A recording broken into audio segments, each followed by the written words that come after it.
अस्सलातु वस्सलामु अलैका या रसूलल्लाह व अला आलिका व अस्हाबिका या हबीबल्लाह। हज़रत ख़िफ़ाफ़ बिन ईमा की साहिबजादी बेवा होके आ गई, बच्चे साथ थे। सरे राह जनाब उमर से मिली और मिल के कहने लगी, हुजूर मैं उस सहाबी की बेटी हूँ जिन्होंने ओहद वाले दिन अपने बेटे के साथ मिल के मुआसरा किया था। बच्चे मेरे यतीम हो गए हैं, मैं बेवा हूँ। हज़रत फ़ारूक आज़म रज़ी अल्लाह ताला अन्हु ने फ़हरिस्त नहीं मांगी, ख़र्चे की डिटेल नहीं मांगी। तुम आना, फ़लाने से मिलना, परसों 9 बजे आ जाना दफ्तर, ये कोई बात नहीं की। हज़रत उमर गौर से खड़े, उस बेटी की बात सुनी। छम छम सैयदना फ़ारूक की आंखों से आंसू गिरे, दौड़ के घर गए, एक ऊँट निकाला, वहाँ से माल गनीमत का माल के भर के 2 बोरियाँ, और बोरियों में क्या था? चांदी भी थी, नगदी पैसे भी थे, कुछ ज़रूरत का सामान भी था, गल्ला भी था। 2 बोरियां भर के ऊंट पे रख के खुद लगाम उस बेटी के हाथ में थमा के का पुत्र सामान भी तेरा है, ऊंट भी तेरा है। और ये ना समझना यही कुछ तुझे दिया है, जब ये ख़त्म होगा तो रब तेरे लिए और बंदोबस्त फरमाएगा। क्या माना कि ड्यूटियाँ लगा दी गई हैं, हमें पता है ये सामान कब तक ख़त्म हो जाएगा, पैसे कब तक ख़त्म हो जाएंगे, तेरे लिए मैंने नए हुक्म भी जारी कर दिए हैं। एक शख्स ने कहा, हुजूर एक बेवा को आपने कुछ ज़्यादा ही नहीं दे दिया? यहाँ लोग सियासी तकसीम नहीं करते, थोड़ा काम वाले को दे दो, थोड़ा चौकीदार को दे दो, थोड़ा गली मोहल्ले में दे दो, थोड़ा रिश्तेदारों में दे दो, सब हमारे एहसान के नीचे रहेंगे। कहा एक ही खातून को आपने इतना नहीं दे दिया? तो हज़रत उमर नाराज़ हो गए, फरमाने लगे, तुझे तेरी मार होए, मेरी नज़रों में आज भी वो जलवा मौजूद है जब इसका बाप और भाई मैदान उहद में काफिरों के खिलाफ लड़ाई कर रहे थे। आज तक मेरी नज़र में मौजूद है। तू कहता है मैंने ज़्यादा दे दिया? औलाद किसे नहीं प्यारी होती? बच्चों को देख देख के बंदा कलेजा ठंडा करता है, औलाद को देख देख के आंखों को सुकून होता है, इंसान की तबीयत शाश बशाश होती है। हज़रत उमर वजीफ़ा लगाने लगे तो हुजूर के घर में खिदमत करने वाले हज़रत उसामा बिन ज़ैद का वजीफ़ा डबल लगाया और अपने बेटे अब्दुल्ला इब्न उमर का वजीफ़ा सिंगल लगाया। तो हज़रत उसामा बिन ज़ैद कहने लगे, अब्बा जी मैंने तो हिजरत भी की, जिहाद भी किया, उसामा तो उन दिनों बच्चे थे। तो हज़रत सैयदना उमर फ़ारूक जवाब में कहने लगे, पुत्र उसामा के वालिद ज़ैद ने भी हुजूर के घर में नौकरी की, उसामा भी नौकरी कर रहा है। हज़रत उमर की शान क्या है ज़माना जानता है, पर फिर भी हज़रत उमर फरमाने लगे, तूने अपने बाप के साथ हिजरत की, फरमाया उनकी खिदमत ज़्यादा है हुजूर के घर में, लिहाजा उनका वजीफ़ा भी ज़्यादा लगाया जाएगा। हमारे यहाँ हम ना मेरिट करना चाहते हैं पर दूसरों के लिए, अपने ऊपर किसी मेरिट को हम काबिल कबूल बिल्कुल नहीं। यानी मैं सौदा खालस लेना चाहता हूँ दुकान से, तो आप बताएं आप जो सौदा बेचते हैं वो खालस ही बेचते हैं? आपको तो खालिस चाहिए, लेकिन आप भी तो कुछ ना कुछ बेचते हैं, आपका खालिस है। अगर आप खालिस बेच रहे हैं तो इंशाल्लाह मिलेगा भी खालिस। चादरें आई थी माले गनीमत में, ढेर सारी चादरें, ढेर सारी। हज़रत उमर ने सहाबाए किराम अलैहिम रिदवान की अज़वाज पर, सहाबियात पर वो चादरें तकसीम कर दी। एक चादर बड़ी खूबसूरत निकली अंदर से, तो सब कहने लगे, हुजूर ये ना खातून अव्वल के लिए सूट करेगी, आपकी अहलिया के लिए सूट करेगी, कभी आप घर ले जाएं ना, ये सबसे बेहतर है। तो ये हज़रत उमर की बालग नज़री है। वो क्या बंदा हुआ जिसकी हर जगह नज़र ही ना हो? हज़रत सैयदना उमर फ़ारूक रज़ी अल्लाह ताला अन्हु कहा, जनाब ये चादर बड़ी हसीन है, आपके घर वालों पे जचेगी। हज़रत उमर फरमाने लगे, नहीं, एक सहाबिया है हज़रत उम्मे सुलैत रज़ी अल्लाह ताला अन्हा, उन्हें बुलाओ, ये चादर उन्हें दूंगा। हुजूर उस खातून को ये चादर देने की वजह भी तो बयान करें। तो हज़रत उमर फरमाने लगे, जब ओहद में ढेर सारे लोग ज़ख्मी हो गए थे और भगदड़ मच गई थी और हालात ख़राब हो गए थे, तो फरमाया मैंने अपनी आँखों से देखा कि उस एमरजेंसी की हालत में भी जनाब उम्मे सुलैत मिशकीज़ा पकड़ पकड़ के ज़ख्मियों को पानी पिला रही थी। उस खातून की खिदमात हैं उम्मत के लिए, उसने ड्यूटी की है सहाबा के लिए, لہٰذا اس عورت کا زیادہ حق بنتا ہے کہ اس کو یہ اعزاز دیا جائے. میرٹ کی بنیاد پر تقسیم ہوگی, رشتہ داری کی بنیاد پر, تعلق کی بنیاد پر نہیں ہوگی. اس کا حق زیادہ بنتا ہے, اس کا درجہ زیادہ بنتا ہے, خدمات زیادہ ہیں, اس نے اپنی ڈیوٹی زیادہ اچھے طریقے سے سر انجام دی ہے. جب تک چیزیں آپ وسعت قلبی نہیں لاتے اپنی طبیعت میں, جب تک آپ گنجائش زیادہ پیدا نہیں کرتے, اتنی دیر تک حالات اس طرح کے نہیں ہوتے. پھر ایک اور مصیبت بن گئی ہے, وہ مصیبت ہے لیول کی. یہ کام میرے لیول کا نہیں. جب آپ اپنے لیول سے نیچے اتریں گے, پروٹوکول سے ذرا نیچے اتریں گے اور چھوٹی چھوٹی باتوں پر خود توجہ دیں گے, چھوٹی چھوٹی چیزوں پر. حضرت عمر جمعہ پڑھا رہے تھے, ایک صحابی دیر سے آئے. اب یہ نماز کا پوچھنا, جمعے کا پوچھنا, مطلب حکمران صاحب تو اوپر لیول کے ہیں, وہ تو پوچھیں گے کہ جناب میرے ساتھ تو آپ قومی سطح کا بندہ بٹھائیں, یہ والی باتیں. لیکن چھوٹے چھوٹے سوراخ پیدا ہوتے ہیں, پھر بند ٹوٹتے ہیں, حالات بگڑتے ہیں. قوموں کا اخلاق چھوٹی چھوٹی جگہوں پہ پہلے بگڑتا ہے, چھوٹی چھوٹی جگہوں پہ. بچہ پہلے چھوٹی چوریاں کرتا ہے, خدا معاف فرمائے اگر اسے روکا نہ جائے, پھر وہ بڑی جگہوں پہ جا کے حالات خراب کرتا ہے. حضرت عمر فاروق ایک صحابی دیر سے جمعہ پڑھنے آئے تو حضرت عمر نے بعد میں بلا لیا, فرمایا تم اتنے سمجھدار آدمی ہو کہ اگر جمعے میں دیر سے آؤ گے تو باقی لوگوں کا کیا بنے گا. تو صحابی آگے سے کہنے لگے مجھے پتا تھا آپ نے پوچھنا ہے, اور میں تو کہیں کام میں مصروف تھا امیر المومنین, میں تو دوڑا آیا ہوں, میں تو غسل بھی نہیں کر سکا, وضو کر کے مسجد میں آ گیا ہوں جمعہ پڑھنے. حضرت عمر فاروق ان کی بات سن کے خوش ہوئے, فرمانے لگے رب تیرا بھلا کرے, اس طرح کرنا, آئندہ جمعہ پڑھنے آنا تو غسل کر کے آنا. میرے نبی پاک نے غسل کرنے کا ارشاد فرمایا جمعے والے دن, غسل کر کے آنا. ان باتوں کا بھی یعنی حکومت کے قومی معاملات اور عالمی نقطہ نظر بھی ان کے ذہن میں ہے, اور یہاں تک جو باریک چیزیں یعنی حضرت عمر فاروق گزر رہے تھے تو کسی باغ کے کونے میں کھڑے ہو کے کچھ بچے چھوٹے چھوٹے بچے وہ کھجوریں اکٹھی کر رہے تھے. تو حضرت عمر نے کہا کس کے باغ میں لگے ہوئے ہو؟ سب بچے دوڑ گئے. تو حضرت سنان بن سلمہ فرماتے میں بھی چھوٹا تھا, میں کھڑا ہو گیا تو میں نے کہا حضور ہم نے توڑ کے نہیں کھجوریں کھائیں, گری ہوئی کھائی ہیں, اور آپ کو پتہ ہے جو رستے میں گر جائیں وہ اٹھانی ناجائز نہیں ہوتی, تو حضور یہ گری ہوئی کھجوریں کھائی ہیں. تو کہتے ہیں حضرت عمر فاروق بچے کی بات سن کے کہنے لگے رب تیرا بھلا کرے, تو نے صحیح بات کی طرف میری توجہ کرا دی ہے, اللہ تیرا بھلا کرے. اور پھر حضرت عمر رضی اللہ تعالیٰ عنہ اس چھوٹے سے بچے کے پاس کھڑے ہو گئے. کون؟ کس کے پاس؟ نہیں, خواب تو نہیں دیکھ رہے میں اور آپ. حکمران وقت 22 لاکھ مربع میل کا حکمران بچے کے پاس کھڑے ہو گئے, چھوٹے بچے کے پاس. دکان پہ غریب آدمی چڑھ آئے نا, دکاندار صاحب اللہ ماشاءاللہ ان کا مزاج خراب ہو جاتا ہے. اور تیسری چیز کہنا وہ والی دکھاؤ تو کہتے لینیاں تے لے تو جا, اور اگر تگڑا بندہ آ جائے تو کہتے ہیں جناب آپ اس طرح کریں نشاندہی کر دے, میں انشاءاللہ خرید کے لا کے پیش کر دوں گا. مزاج بدل جاتا ہے. غریبوں کے پاس, چھوٹوں کے پاس, عام آدمی کے پاس آپ جائیں.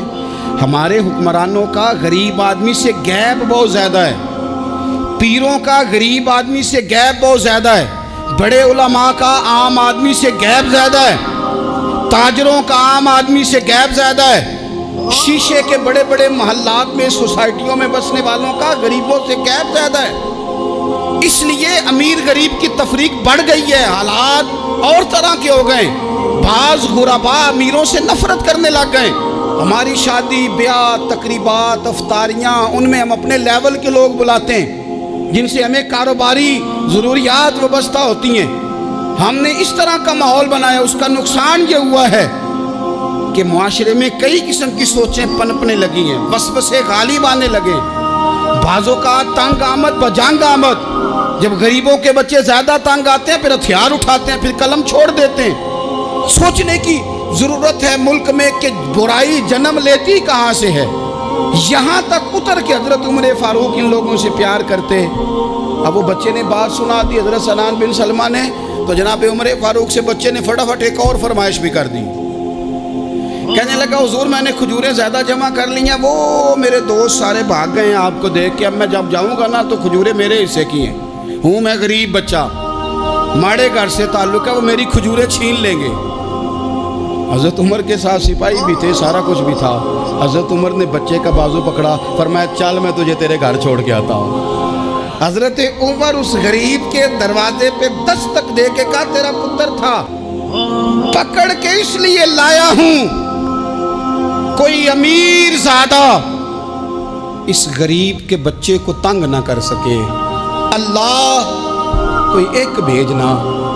हज़रत फ़ारूक आज़म का मानने वाला जो गरीब के बच्चे का बाजू थामे और उसे कहे कि कोई अमीर ज़्यादा इस पर जुल्म नहीं करेगा, कोई इसे थप्पड़ नहीं मारेगा, कोई इसके हिस्से के नंबर नहीं लेगा, कोई इसकी जगह रिश्वत दे के नौकरी पे नहीं बैठ जाएगा, कोई इसकी जगह पैसे दे के आगे नहीं बढ़ जाएगा। कोई आए ना जो अश्क शोई करे, जो आंसू पूछे लोगों के। लेकिन यहाँ तो मंजिल उन्हें मिली है जो शरीके सफ़र न थे। मेरे अजीज़ों, इस नहज पर दीन ने हमें असबाक पढ़ाए। इस नहज पर हज़रत उमर छोटी चीज़ों का, मस्जिद नबवी शरीफ में आपने देखा दो लोग ऊंची आवाज़ में बात कर रहे हैं, तो हज़रत उमर ने फरमाया इन्हें बुला के लाओ। बुला के लाया, फरमाया तुम्हें पता नहीं ये हुजूर की मस्जिद है? ला तरफ़ऊ अस्वातकुम फ़ौक़ सौतिन नबी, ए पाए नज़र होश में आ, ये कुव्वे नबी है। आँखों से भी चलना यहाँ बेअदबी है। पता नहीं वहाँ सारे नारे ही गलत हैं। किसी के मुर्दाबाद का नारा हो तो वो भी गलत, और किसी के जिंदाबाद का नारा हो तो वो भी गलत। वहाँ एक ही नारा सिर्फ अच्छा लगता है, वो क्या है? या रसूल अल्लाह उन्जुर हालना, या हबीब अल्लाह इस्मा। वहाँ एक ही नारा अच्छा लगता है कि सोने आ गए हैं, नजर करम हो जाए। या रसूलुल्लाह पहुँच गए हैं, रोज़े दे दुआले ने गुलामा दियाँ टोलियाँ, और वेखो एक पे सुनदा करोड़ां दियाँ बोलियाँ।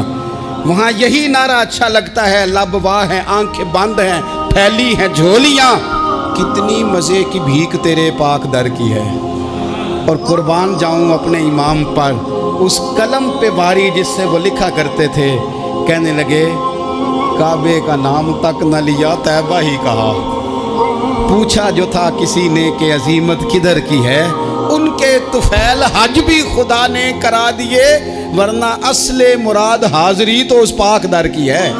तो हज़रत फ़ारूक आज़म रज़ी अल्लाह ताला अन्हु ने ना उन दो लोगों को बुलाया और बुला करके फरमाने लगे कहाँ के रहने वाले हो, कहाँ से आए हो? उन्होंने कहा जी हम ताइफ के रहने वाले हैं। फरमाया तुम्हें पता नहीं ये नबी पाक का रोज़ा है, हुजूर की मस्जिद है, यहाँ आवाज़ ऊंची नहीं करते, तुम्हें खबर नहीं? और फिर हज़रत उमर फरमाने लगे अगर तुम मदीने के रहने वाले होते तो मैं तुम्हें कोड़े मारता, मैं तुम्हें सज़ा देता। तुम्हें पता नहीं कि किस तरह का मिजाज और माहौल होना चाहिए। तो हज़रत फ़ारूक आज़म रज़ी अल्लाह ताला अन्हु की जो खिदमात हैं, आपका जो आप तो बाज़ारों में जब जाते थे ना तो फरमाते थे हमारे बाज़ार में सिर्फ वो बंदा आके काम करे जो दीन का इल्म जानता है, जिसे तिजारत के उसूल पता हैं, वो आए। दूसरे को बैठने नहीं देते थे। अपने मिजाज के लिहाज से, अपनी तबीयत के लिहाज से मखलूक के लिए दिलों में नरमी रखते थे, मिजाज में नरमी। एक बात आपने कई दफ़ा सुनी होगी, मेरा बड़ा दिल करता है फिर से उसको दोहराऊं। मैंने उसे सैकड़ों बार पढ़ा है। जब तबीयत पूरी बेचैन होती है और अपनी ज़िम्मेदारियों का एहसास करने को दिल करता है ना, तो फिर ख्याल आता है कि हम भी पढ़े ज़रा इन चीज़ों को। बार बार पढ़ता हूँ ताकि एहसास ज़िम्मेदारी पैदा हो। आपके ग़ुलाम असलम फरमाते हैं रात को मैं और जनाब उमर निकले थे तो एक मकान में हमने देखा कि एक औरत ने ना, उसके बच्चे बार बार शोर कर रहे हैं और वो कुछ पका रही है, आवाज़ आ रही है। तो हज़रत उमर ने दरवाज़े पे दस्तक दी। कौन है दरवाज़े पे? कहा मैं एक ग़ुलाम हूँ। हज़रत उमर कहते हैं ग़ुलाम हूँ, बहन क्या मसला है, बच्चे क्यों रो रहे हैं? तो बीबी कहने लगी तुम्हें क्यों बताऊँ, जाओ ना अपना काम करो। हज़रत उमर ने इसरार किया तो तल्ख लहजे में, जिससे गुस्सा नहीं कर जाते हुक्मरान, काउंसलर, चेयरमैन, MP, MN नाराज़ नहीं हो जाते, उस तल्ख लहजे में बीबी कहने लगी दुआ करो अल्लाह मेरे और उमर के दरमियान क़यामत में फ़ैसला करे। कैसा हुक्मरान है कि उसकी हुकूमत में मेरे बच्चे भूखे सोते हैं। ये मैंने पानी में रोड़े डाल के चढ़ाए हैं, लेकिन ये पेट की भूख یہ بڑی ڈاڈی ہوتی ہے، یہ نیند بھی نہیں آنے دیتی۔ خیال تھا رو دو کے سو جائیں گے، پر سو بھی نہیں رہے۔ حضرت فاروق اعظم دوڑے گئے، گھر سے سامان اناج غلہ کندھے پہ رکھا۔ خادم کہتے میں نے کہا کہ مجھے دے دیں، فرمانے لگے چل تو وعدہ کرنا قیامت میں بھی میرے بوجھ اٹھائے گا۔ کہ حضور نہیں، وہ تو میرے بس کی بات نہیں۔ فرمایا پھر مجھے کرنے دے۔ دوڑے آئے، اس خاتون کے دروازے پر لا کے وہ چیزیں رکھی۔ کہا بہن اگر تو پردہ کر لے تو یہ غلام نہ آج کھانا پکا دے تیرے بچوں۔ پھر وہ گھی چڑھا کے چینی ڈال کے کچھ سامان پکتا تھا، وہ کھانا پکایا۔ غلام کہتے ہیں جب پھونکے مارتے تھے تو داڑھی سے دھواں نکلتا تھا، آگ جلاتے تھے دھواں نکلتا تھا۔ پھر کھانا پکایا، پھر ان بچوں کو کھلایا۔ پھر حضرت عمر فاروق رضی اللہ تعالیٰ عنہ تھوڑے پیچھے بیٹھ گئے تو بچوں کے ساتھ اس طرح کی باتیں کرنے لگے کہ وہ ہنس پڑے۔ جناب اسلم کہتے ہیں بچے اس بیوہ کے ہنستے تھے، بچے ہنستے تھے اور عمر روتے تھے۔ جب وہ ہنستے تھے تو فاروق روتے تھے۔ پھر وہ بچے آہستہ آہستہ لیٹنے لگے، اور جب وہ سونے کی طرف بڑھنے لگے تو حضرت عمر کہنے لگے بہن میں جاؤں؟ کہنے لگی رب تیرا بھلا کرے، میرا کلیجہ پھٹ جاتا اگر میرے بچوں کو آج شام بھی روٹی نہ ملتی۔ تو سیدنا فاروق اعظم رضی اللہ تعالیٰ عنہ کہنے لگے پھر تو میرے لیے دعا کرے گی؟ کہنے لگی میں دعا کرتی ہوں اللہ عمر کی جگہ تیرے جیسا کو نیک آدمی بٹھا دے۔ تو حضرت عمر کہنے لگے ایک چھوٹی سی گزارش بھی مان لو گی؟ کا کیا؟ فرمانے لگے کوئی یہ میری خدمت اگر پسند آئی ہے تو عمر کو معاف نہیں کر دیتی؟ غلطی ہو گئی، اسے پتہ نہیں تھا۔ اپنے منہ سے کہنے لگے سیاںا بھی نہیں، باشعور بھی نہیں، اسے چاہیے تھا خلافت کی ذمہ داریاں نہ لیتا۔ لیکن حضرت صدیق نے کہا تو وہ مان گیا، لیکن بہن میں اسے جانتا ہوں، بزدل بڑا ہے، کمزور بڑا ہے، ضعیف بڑا ہے۔ اگر تو قیامت میں اس کی شکایت لگائے گی تو بڑا کمزور پڑ جائے گا، اس کے لیے مشکل ہو جائے گا۔ تو کہنے لگی اچھا اگر تو اتنی سفارش کرتا ہے تو جا، میں نے عمر کو معاف کیا۔ حضرت فاروق اعظم نے چہرے سے کپڑا ہٹایا تو بی بی کہنے لگی اوہو آپ عمر ہیں؟ آپ فرمانے لگے میں جو بھی ہوں تو وعدہ کر چکی ہے کہ تو نے عمر کو معاف کیا۔